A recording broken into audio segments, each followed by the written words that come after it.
Welcome to all. എല്ലാവർക്കും secret P S സിയിലേക്ക് സ്വാഗതം. അപ്പോൾ ഇന്ന് നമ്മൾ നോക്കാൻ പോകുന്നത് പുതിയ S C R T text ബുക്കാണ്.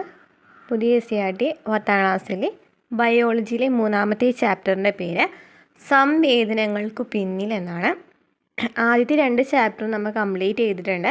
അതുപോലെ തന്നെ കെമിസ്ട്രി നമ്മൾ ഒരു ചാപ്റ്റർ എടുത്തിട്ടുണ്ട് കേട്ടോ. അതുപോലെ തന്നെ പുതിയ എസ് സി ആർ ടി ക്ലാസ്സുകൾ നമ്മൾ ചെയ്തിട്ടുണ്ട്. 5, 7, 9 ഒക്കെ കംപ്ലീറ്റ് ചെയ്തിട്ടുണ്ട്. 9ാം ക്ലാസ്സിൽ കുറച്ചും കൂടി കംപ്ലീറ്റ് ചെയ്യാനുണ്ട്. അതുപോലെ തന്നെ 8, 6, 8, 10 എന്നീ ക്ലാസ്സുകൾ നമ്മളിപ്പോൾ ചെയ്യുന്നുണ്ട് കേട്ടോ. അപ്പോൾ ഇത് പ്ലേലിസ്റ്റ് ചെക്ക് ചെയ്താൽ മതി. ക്ലാസ്സുകൾ ചെയ്തൊക്കെ നമ്മൾ പ്ലേലിസ്റ്റിൽ കറക്റ്റായിട്ട് ഇട്ടിട്ടുണ്ട്. അതുപോലെ തന്നെ പി എസ് സി ചോദിക്കുന്ന previous question answers, repeated questions, model papers, അതുപോലെ തന്നെ സിലബസ് വൈസ് ആയിട്ട് ഒരു ടോപ്പിക് വൈസ് ആയിട്ട് നമ്മൾ ക്ലാസ് ചെയ്യുന്നുണ്ട്. പ്രീവിയസ് ക്വസ്റ്റ്യൻസ് മാത്രമായിട്ട് എടുത്തിട്ട് ഇപ്പോൾ കൂടി 2 ക്ലാസ്സാണ് നമ്മൾ കംപ്ലീറ്റ് ചെയ്തിരിക്കുന്നത്. 2 ടോപ്പിക്കാണ് കംപ്ലീറ്റ് ചെയ്തിരിക്കുന്നത്. വിവരാവകാശ നിയമവും അതുപോലെ തന്നെ ഉപഭോക്തൃ സംരക്ഷണ നിയമമാണ് ചെയ്തിരിക്കുന്നത്. ഇതുവരെ പി സി ചോദിച്ച എല്ലാ ക്വസ്റ്റ്യൻ പേപ്പേഴ്സും അനലൈസ് ചെയ്തിട്ട് എല്ലാ ക്വസ്റ്റ്യൻസ് എടുത്തിട്ടാണ് നമ്മൾ ക്ലാസ് ചെയ്തിരിക്കുന്നത് കേട്ടോ. അപ്പോൾ ക്ലാസ്സുകൾ കാണാം. അതുപോലെ തന്നെ യൂറോപ്യന്മാരുടെ വരവും കംപ്ലീറ്റ് ചെയ്തിട്ടുണ്ട് കേട്ടോ. അപ്പോൾ അങ്ങനെ 3 ടോപ്പിക്സാണ് കംപ്ലീറ്റ് ചെയ്തിരിക്കുന്നത്. അത് നമ്മൾ പ്ലേലിസ്റ്റ് ചെക്ക് ചെയ്താൽ മതി. അതിൽ സിലബസ് വൈസ്ഡ് പ്രീവിയസ് ക്വസ്റ്റ്യൻ ആൻസേഴ്സ് എന്ന് പറഞ്ഞിട്ട് ഇട്ടിട്ടുണ്ട്. അപ്പോൾ നമുക്ക് ക്ലാസ്സിലേക്ക് കിടക്കാം. ഈ ഒരു ചാപ്റ്ററിൽ പറയുന്നത് ഉദ്ദീപനം, ഗ്രാഹികൾ, അതുപോലെ തന്നെ നമ്മുടെ പഞ്ചേന്ദ്രിയങ്ങളായിട്ടുള്ള കണ്ണ്, ചെവി, ത്വക്ക്, മൂക്ക്, നാക്ക് എന്നിവയെ കുറിച്ചിട്ടൊക്കെയാണ് ഈ ഒരു ചാപ്റ്ററിൽ ഡീറ്റെയിൽ ആയിട്ട് പറയുന്നത്. സിലബസിൽ എടുത്ത് പറയുന്ന ഒരു ടോപ്പിക്കാണ് അല്ലേ. നമുക്ക് നോക്കാം. ഇവിടെ നോക്കിയേ, ശ്രദ്ധിച്ചില്ലേ, ഗ്രൂപ്പ് ചർച്ച നടക്കുകയാണ്. ശരീരത്തിനകത്തും പുറത്തും നടക്കുന്ന മാറ്റങ്ങളെ തിരിച്ചറിഞ്ഞ് ശരീരം പലതരത്തിലുള്ള പ്രതികരണങ്ങൾ നടത്തുന്നു എന്ന ആശയമാണ് ചർച്ചയ്ക്ക് ആധാരം എന്ന് പറയുന്നത്. പല പ്രതികരണങ്ങളൊക്കെ ഇവിടെ ഉണ്ടാകുന്നുണ്ട്. ഇവിടെ നോക്കിയേ, കാരണങ്ങൾ, സുഹൃത്തിനെ കാണുന്നെന്ന് പറയുന്ന കാരണം, അതുപോലെ തന്നെ പ്രതികരണങ്ങളാണ് ചെവി അടച്ചു പിടിക്കുന്നത്, വെള്ളം കുടിക്കുന്നു എന്നൊക്കെ പറയുന്ന പ്രതികരണ കാരണങ്ങളൊക്കെ നമുക്ക് ജസ്റ്റ് അറിയാവുന്ന കാര്യങ്ങളാണ്. ഇത്തരം പ്രതികരണങ്ങൾക്ക് കാരണമാകുന്നത് ചുറ്റുപാടിൽ സംഭവിക്കുന്ന മാറ്റങ്ങളാണെന്ന് മനസ്സിലായല്ലോ.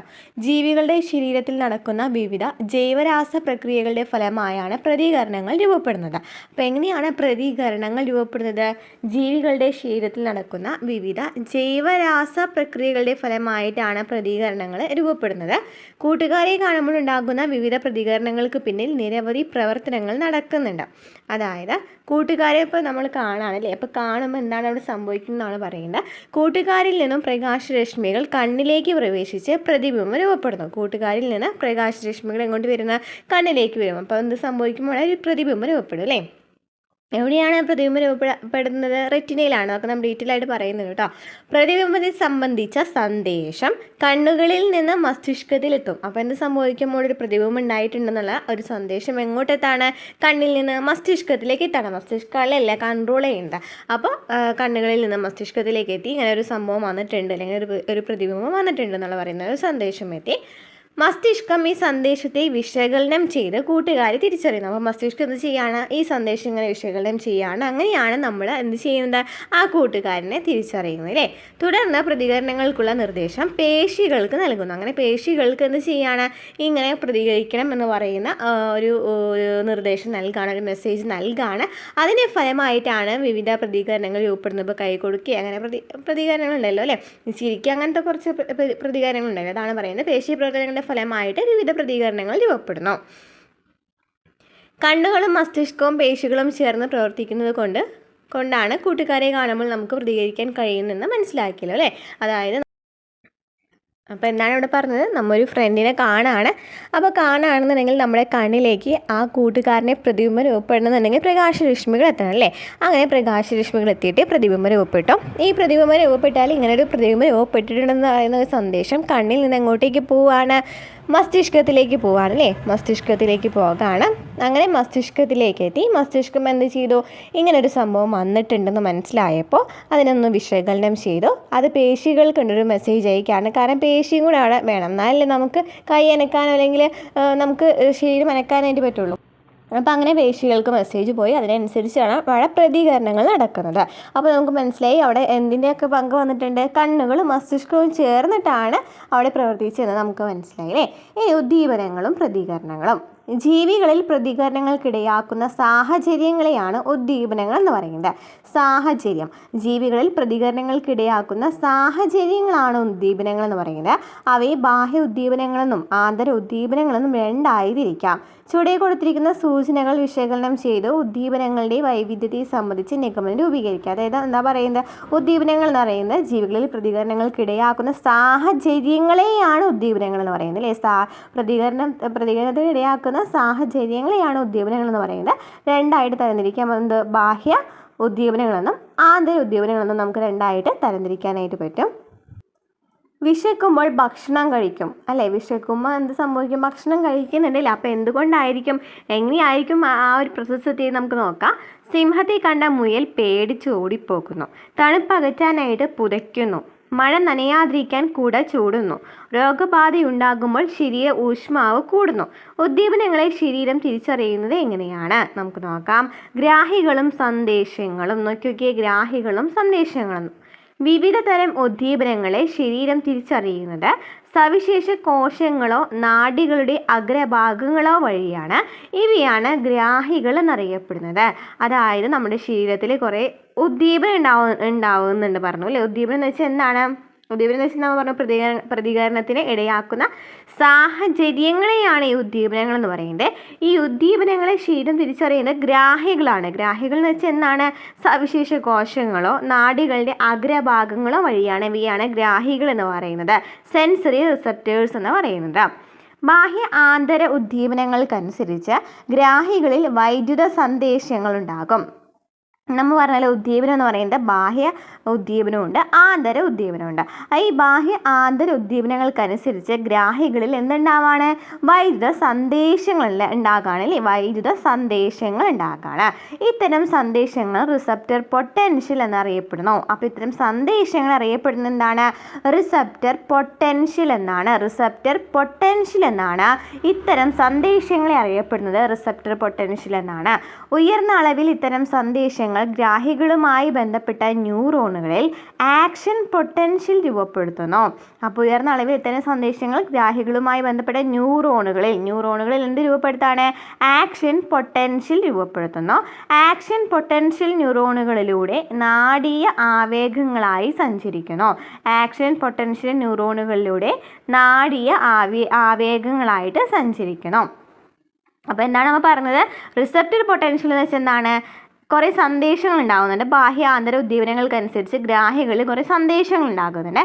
ഈ സന്ദേശങ്ങളെയാണ് എന്തെന്ന് പറയുന്നത്, റിസപ്റ്റർ പൊട്ടൻഷ്യൽ എന്ന് പറയുന്നത്.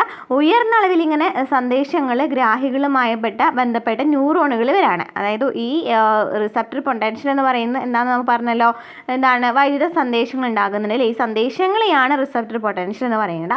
അങ്ങനെ ഇത്തരം സന്ദേശങ്ങൾ എവിടേക്ക് എത്താണ്, ന്യൂറോണുകളിലേക്ക് എത്താണ് അല്ലേ. ന്യൂറോണുകൾ രൂപപ്പെടാണ്. ന്യൂറോണുകൾ എവിടെയാണ്, ആക്ഷൻ പൊട്ടൻഷ്യൽ ആണ് രൂപപ്പെടുത്തുന്നത്. ന്യൂറോണുകൾ എന്താണ് രൂപപ്പെടുത്തുന്നത്, ആക്ഷൻ പൊട്ടൻഷ്യൽ ആണ് രൂപപ്പെടുത്തുന്നത്. ഇത്തരം ഉയർന്ന സന്ദേശങ്ങൾ ആക്ഷൻ പൊട്ടൻഷ്യൽ രൂപപ്പെടുത്തുന്നു. അപ്പോൾ റിസപ്റ്റർ പൊട്ടൻഷ്യൽ വെച്ചാൽ എന്താണ്, വൈദ്യുത സന്ദേശങ്ങളാണ്. ഈ ഉയർന്ന സന്ദേശങ്ങളാണെന്നുണ്ടെങ്കിൽ ഗ്രാഹികൾ എന്ത് രൂപപ്പെടുന്നുണ്ട്, ആക്ഷൻ പൊട്ടൻഷ്യൽ രൂപപ്പെടുത്തുന്നുണ്ട്.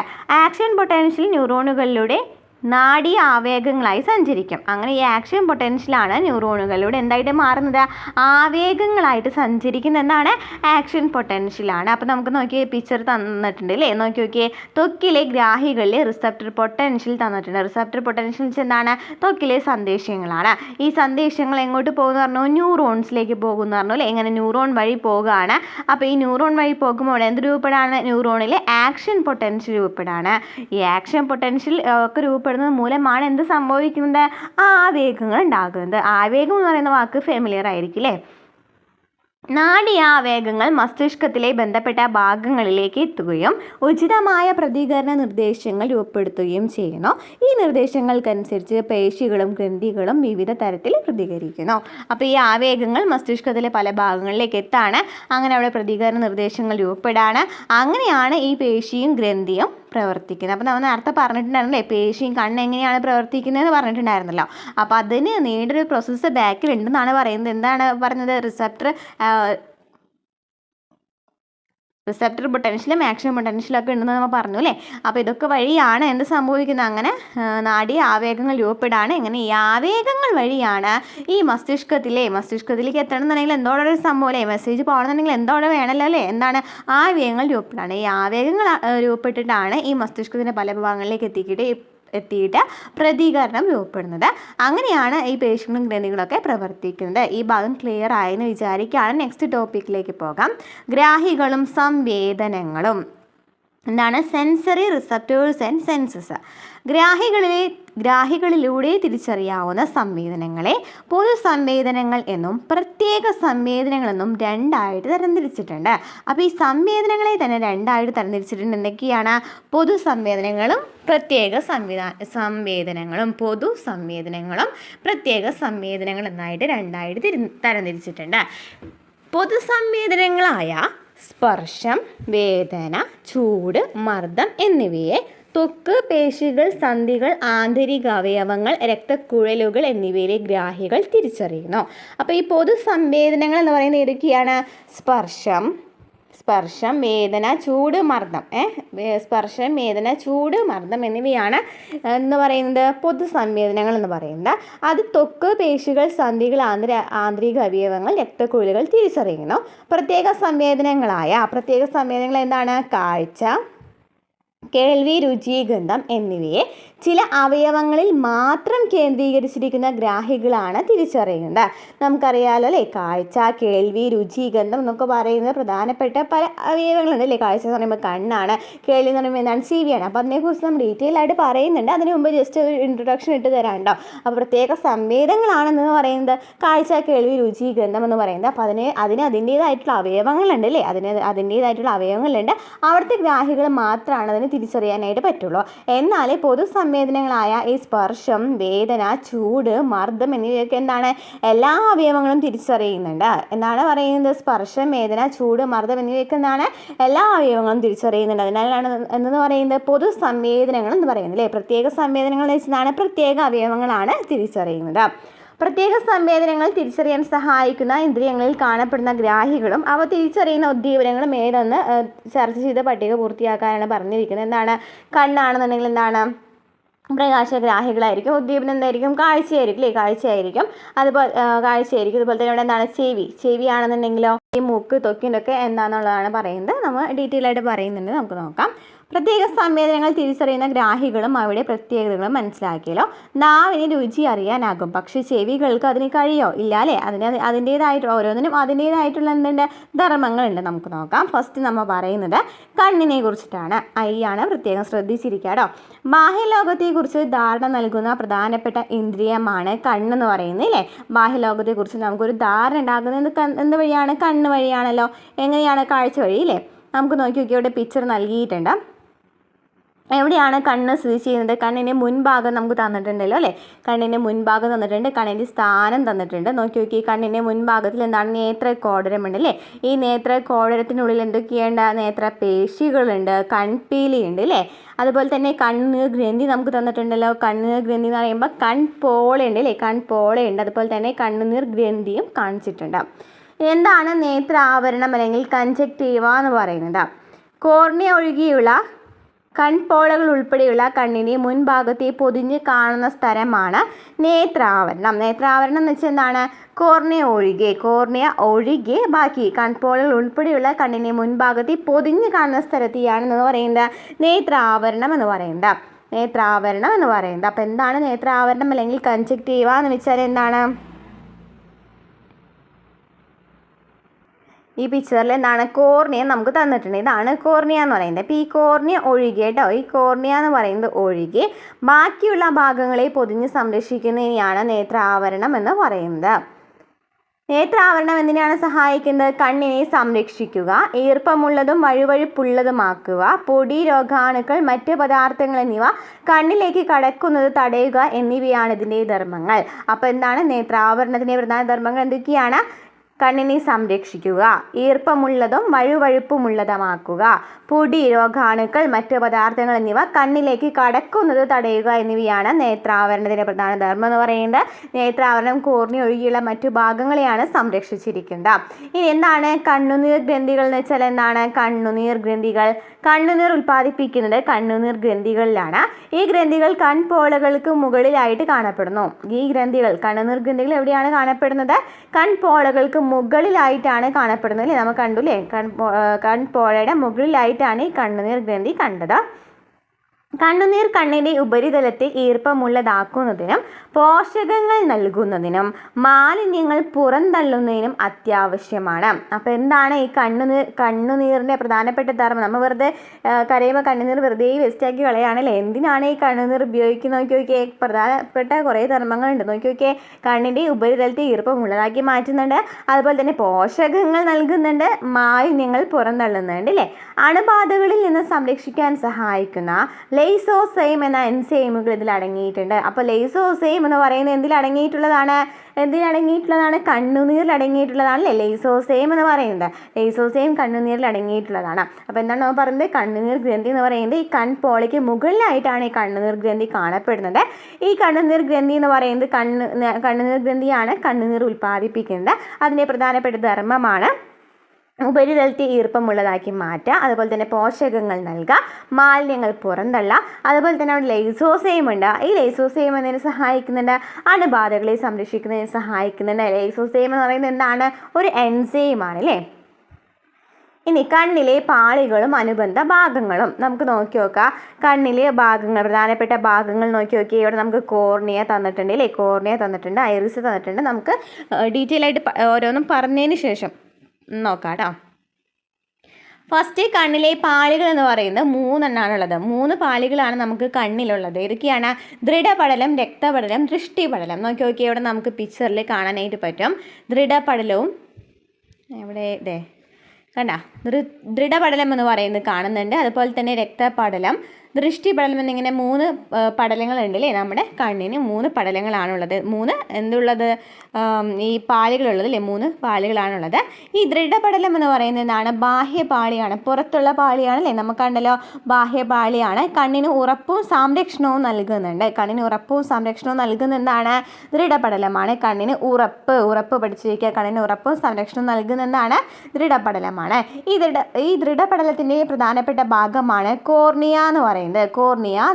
നോക്കി നോക്കിയേ, നമ്മുടെ പിക്ചറിൽ നോക്കി നോക്കി. ദൃഢപടലം എന്ന് പറയുന്നത് പുറത്താണ് കാണപ്പെടുന്നതെന്ന് പറഞ്ഞു അല്ലേ? നോക്കി, ദൃഢപടലം പുറത്താണ് കാണപ്പെടുന്നത്. അതായത് ഈ ദൃഢപടലം കാണുന്ന എന്താണ്? വൈറ്റ് കളർ അല്ലേ? വൈറ്റ് അല്ല, കുറച്ച് വ്യത്യാസമുണ്ടല്ലേ? ഈ ദൃഢപടലത്തിലാണ് എന്ത് കാണപ്പെടുന്നത്? കോർണിയ കാണപ്പെടുന്നത്. കോർണിയ എന്ന് പറയുന്നത് ഇങ്ങനെ പുറത്തേക്ക് തള്ളിങ്ങനെ നിൽക്കുന്നതാണെന്ന് പറഞ്ഞു അല്ലേ? പുറത്തേക്ക് തള്ളി നിൽക്കുന്നതാണ്. അപ്പോൾ അതാണ് കോർണിയ എന്ന് പറയുന്നത്. അതെവിടെയാണ് കാണപ്പെടുന്നത്? ദൃഢപടലത്തിലാണ് കാണപ്പെടുന്നത്. ഇനി കോർണിയയുടെ പ്രധാനപ്പെട്ട ധർമ്മം എന്താണ്? കണ്ണിൻ്റെ സുതാര്യമായ മുൻഭാഗമാണ് കോർണിയ എന്ന് പറയുന്നത്. മുൻഭാഗമാണ്, പിക്ചറിൽ കണ്ടു. പ്രകാശത്തെ കണ്ണിലേക്ക് പ്രവേശിപ്പിക്കുന്ന ആരാണ്? കോർണിയയാണ് പ്രകാശത്തെ കണ്ണിലേക്ക് പ്രവേശിപ്പിക്കുന്നത്. പുറത്ത് ഇങ്ങനെ ഉന്തി നിൽക്കുന്ന ഒരു ഭാഗമാണെന്ന് പറഞ്ഞില്ലേ? അപ്പോൾ കണ്ണിലേക്ക് പ്രകാശരശ്മികൾ ഫസ്റ്റ് എത്തുന്നത് എവിടേക്കായിരിക്കും? കോർണിയയിലേക്കായിരിക്കും എത്തുന്നുണ്ടായിരിക്കുക അല്ലേ? അപ്പോൾ ഈ കോർണിയാണ് പ്രകാശത്തെ കണ്ണിലേക്ക് പ്രവേശിപ്പിക്കുന്നത്. ക്ലിയർ ആയല്ലോ? അപ്പോൾ ദൃഢപടലം എന്ന് വെച്ചാൽ എന്താണ്? പുറത്തുള്ളതാണ്. ഈ ദൃഢപടലത്തിൽ എന്തുണ്ട്? റെറ്റിന ഉണ്ടെന്ന് പറഞ്ഞു. ദൃഢപടലം അതിന് സഹായിക്കുന്നു, ദൃഢത നൽകുന്നുണ്ട്, സംരക്ഷണം നൽകുന്നുണ്ട്, ഉറപ്പ് നൽകുന്നുണ്ട്. അതുപോലെ തന്നെ കോർണിയ എന്ന് പറയുന്ന പ്രധാനപ്പെട്ട ഒരു ഭാഗം എവിടെയാണ് കാണപ്പെടുന്നത്? ദൃഢപടലത്തിലാണ് കാണപ്പെടുന്നത്. നെക്സ്റ്റ് രക്തപടലം എന്ന് പറയുന്നത് മധ്യപാളിയാണ്. നമുക്ക് നമ്മുടെ പിക്ചറിൽ നോക്കുകയാണെന്നുണ്ടെങ്കിൽ കാണാം അല്ലേ? റെഡ് കളറിൽ കൊടുത്തിരിക്കുന്നതാണ് രക്തപടലം എന്ന് പറയുന്നത്. എന്താണ്? മധ്യപാളിയാണല്ലോ അല്ലേ? മധ്യപാളിയാണ് രക്തപടലം എന്ന് പറയുന്നത്. മധ്യപാളിയാണ്. ആന്തരപാളിയായ ദൃഷ്ടിപടലത്തിന് പോഷകവും ഓക്സിജനും നൽകുന്നതിനോടൊപ്പം ഊഷ്മാവ് ക്രമീകരിക്കുന്നു. അപ്പോൾ പ്രധാന ധർമ്മം, ഈ മധ്യപാളിയായ രക്തപടലത്തിൻ്റെ പ്രധാന ധർമ്മം എന്ന് പറയുന്നത് ആന്തരപാളി എന്ന് പറയുന്നതാണ്.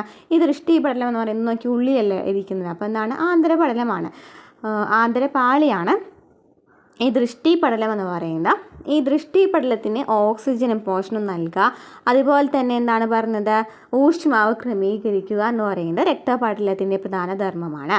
ഇനി ഈ രക്തപടലത്തിൽ വരുന്നതാണ് ഐറിസും കോൺവെക്സ് ലെൻസും. ഐറിസും കോൺവെക്സ് ലെൻസും എവിടെ വരുന്നതാണ്? രക്തപടലത്തിൽ വരുന്നതാണ്. നമുക്ക് നോക്കിയാലോ. രക്തപടലം എന്ന് പറയുന്നത് നമ്മൾ പറഞ്ഞു അല്ലേ, ഈ റെഡ് കളറിലുള്ളതാണ്. അപ്പോൾ ഐറിസ് പറഞ്ഞു ഇല്ലേ, ഈ ഇത് കേട്ടോ, ഐറിസ് എന്ന് പറയുന്നത് ഇതാണ്. അപ്പോൾ ഈ ഐറിസും അതുപോലെ തന്നെ ഈ ലെൻസ്, ബ്ലൂ കളറിലുള്ള ലെൻസും, ഈ ബ്ലൂ കളറിലുള്ള ലെൻസും കാണപ്പെടുന്നത് എവിടെയാണ്? രക്തപടലത്തിലാണ്. കൊറോയിഡ് എന്നാണ് രക്തപടലത്തിൽ പറയുന്നതാണ് കൊറോയിഡ് എന്നാണ്. അപ്പോൾ രക്തപടലത്തിലാണ് ഐറിസ് കാണപ്പെടുന്നത്, ലെൻസ് കാണപ്പെടുന്നത്. ഇത് രണ്ടുമാണ് എവിടെ കാണപ്പെടുന്നത്? രക്തപടലത്തിൽ കാണപ്പെടുന്നത്. നമുക്കതിന് ധർമ്മങ്ങൾ നോക്കാം. ഐറിസ് എന്ന് വെച്ചാൽ പ്രകാശ തീവ്രതയ്ക്കനുസരിച്ച് ഐറിസിലെ 2 തരം പേശികൾ പ്യൂപ്പിളിൻ്റെ വലിപ്പം ക്രമീകരിക്കുന്നു. അപ്പോൾ പ്യൂപ്പിളിൻ്റെ വലിപ്പം ക്രമീകരിക്കുന്നത് മെയിനായിട്ട് ആരാണ്? ഐറിസാണ്. ഐറിസാണ് പ്യൂപ്പിളിൻ്റെ വലിപ്പം ക്രമീകരിക്കുന്ന ആരാണ്? ഐറിസാണ്. പ്യൂപ്പിളിൻ്റെ വലിപ്പം ക്രമീകരിക്കുന്ന ആരാണ്? ഐറിസാണ്. പ്രകാശത്തിൻ്റെ അളവ് നിയന്ത്രിക്കുന്നു. ഐറിസ് എന്ത് ചെയ്യുന്നുണ്ട്? പ്രകാശത്തിൻ്റെ അളവ് നിയന്ത്രിക്കുന്നുണ്ട്. പ്യൂപ്പിളിനെ വലിപ്പം ക്രമീകരിക്കുന്നുണ്ട്. ഐറിസിൽ മെലാനിൻ എന്ന വർണ്ണവസ്തു അടങ്ങിയിരിക്കുന്നു. അപ്പം മെലാനിൻ എവിടെയാണുള്ളത്? ഐറിസിലാണുള്ളത്. മെലാനിൻ എന്ന് പറയുന്നത് എന്തിനാണ് ഉപയോഗിക്കുന്നത്? മെലാനിൻ ഐറിസിന് നിറം നൽകുന്നു. മെലാനിൻ എന്താണ്? ഐറിസിന് നിറം നൽകുന്നുണ്ട്. അതുപോലെ തന്നെ അൾട്രാ വയലറ്റ് കിരണങ്ങളെ ആഗിരണം ചെയ്യുന്ന മാതിരി തന്നെയാണ് ഐറിസാണ്. അപ്പോൾ ഐറിസിന് കുറേ ഉണ്ട്. ധർമ്മങ്ങൾ എന്തൊക്കെയാണ്? പ്രകാശ തീവ്രതയ്ക്കനുസരിച്ച് ഐറിസിലെ 2 തരം പേശികൾ, 2 തരം പേശി നമ്മൾ കണ്ടു അല്ലേ? ഈ 2 തരം പേശികൾ പ്യൂപ്പിളിനെ വലിപ്പം ക്രമീകരിക്കുന്നുണ്ട്, പ്രകാശത്തിൻ്റെ അളവ് നിയന്ത്രിക്കുന്നുണ്ട്. അതുപോലെ തന്നെ ഐറിസിൽ എന്തുണ്ട്? മെലാനിൻ ഉണ്ട്. ഈ മെലാനിൻ കണ്ണിന് നിറം നൽകുകയാണ് ചെയ്യുന്നത്. അതിനൊപ്പം തന്നെ എന്താണ് ചെയ്യുന്നത്? അൾട്രാ വയലറ്റ് കിരണങ്ങളെ ആഗിരണം കൂടി ചെയ്യുന്നുണ്ട്. ഇനി എന്താണ് കോൺവെക്സ് ലെൻസ് എന്ന് പറയുന്നത്? എന്താണ്? കോൺവെക്സ് ലെൻസിലാണല്ലേ പ്രതിബിംബം രൂപപ്പെടുന്നത്.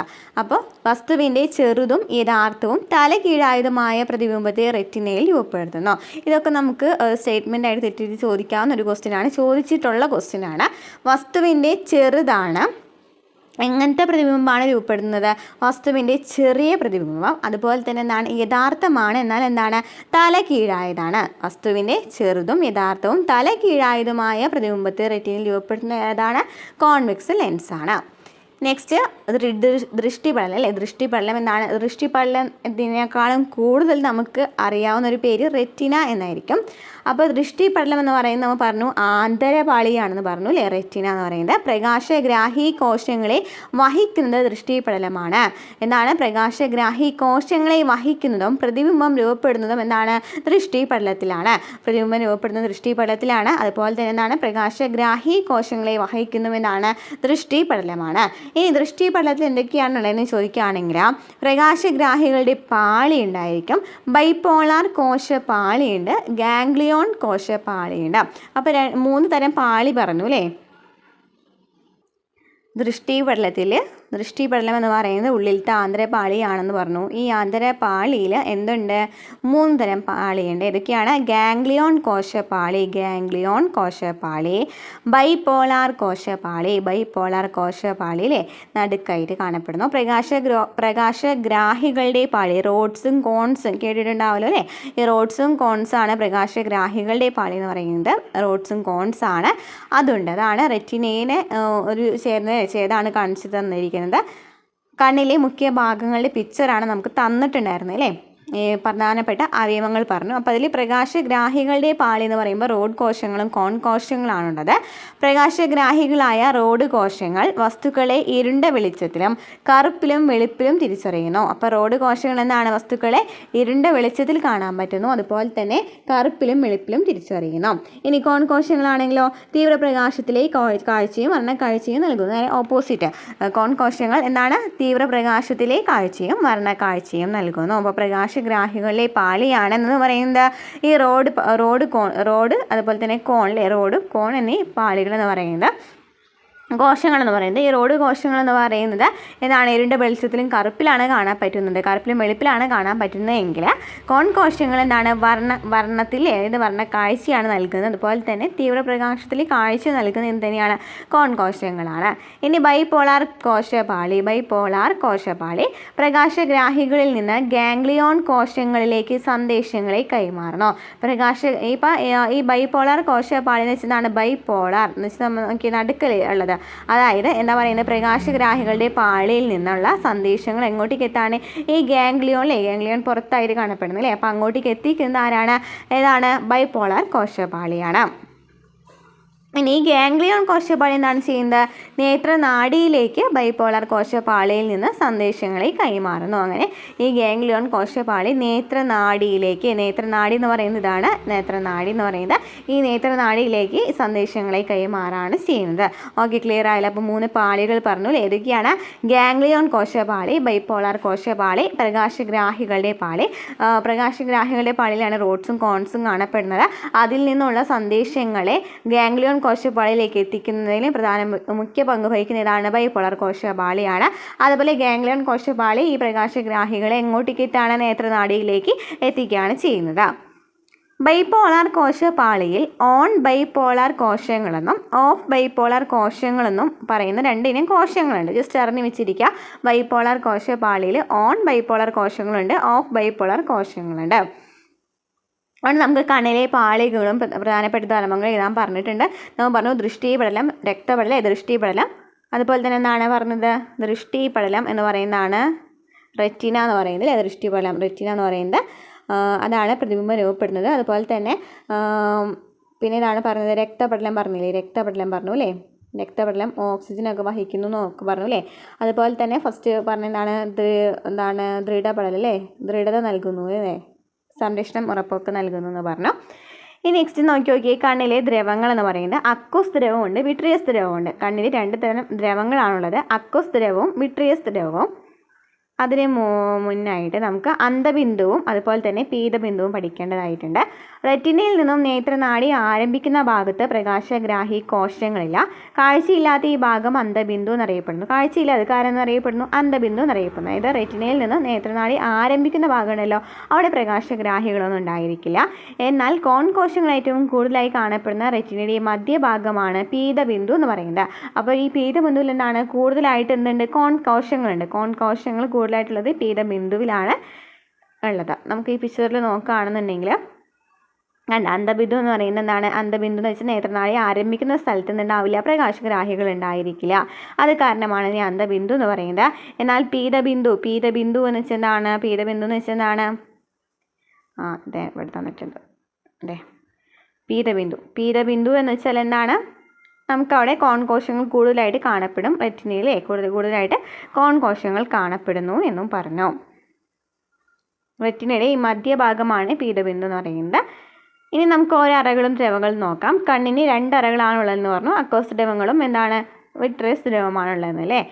കോർണിയയ്ക്കും ലെൻസിനും ഇടയ്ക്കുള്ള അറയാണ് അക്വസറ എന്ന് പറയുന്നത്. അക്വസറ എന്ന് വെച്ചാൽ കോർണിയയ്ക്കും ലെൻസിനും ഇടയിലുള്ളതാണ് അക്വസറ. അപ്പോൾ നമുക്ക് വീണ്ടും പിക്ചറിലേക്ക് പോകാം. ഓക്കെ,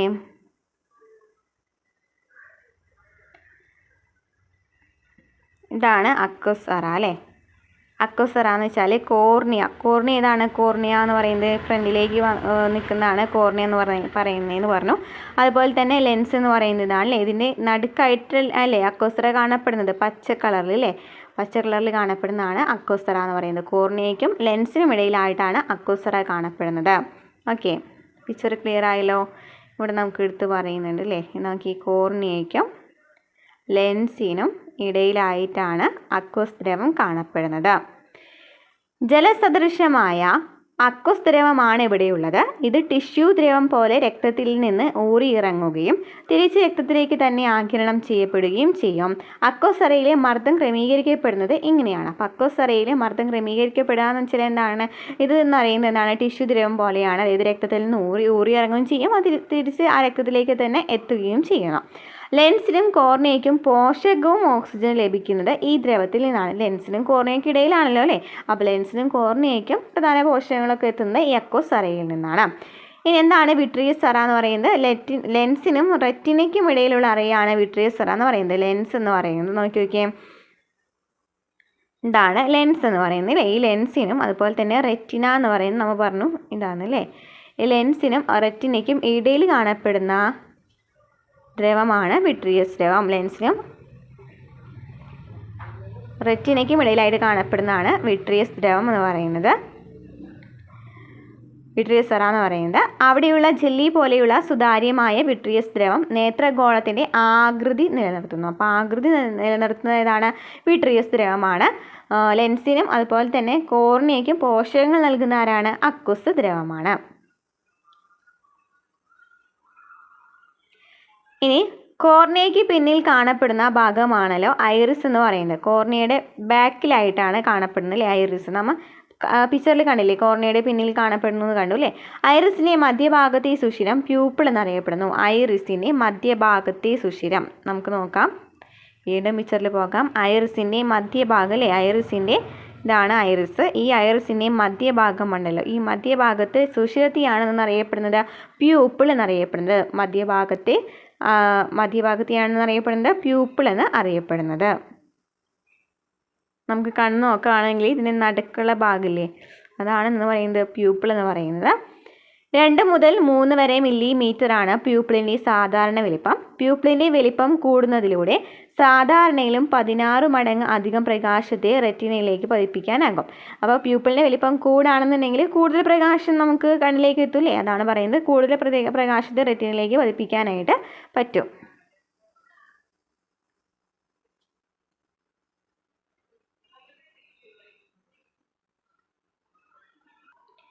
പ്യൂപ്പിളിൻ്റെ വലിപ്പം നിയന്ത്രിക്കുന്നത് ഐറിസിലെ റേഡിയൽ പേശികളും വലയ പേശികളുമാണ്.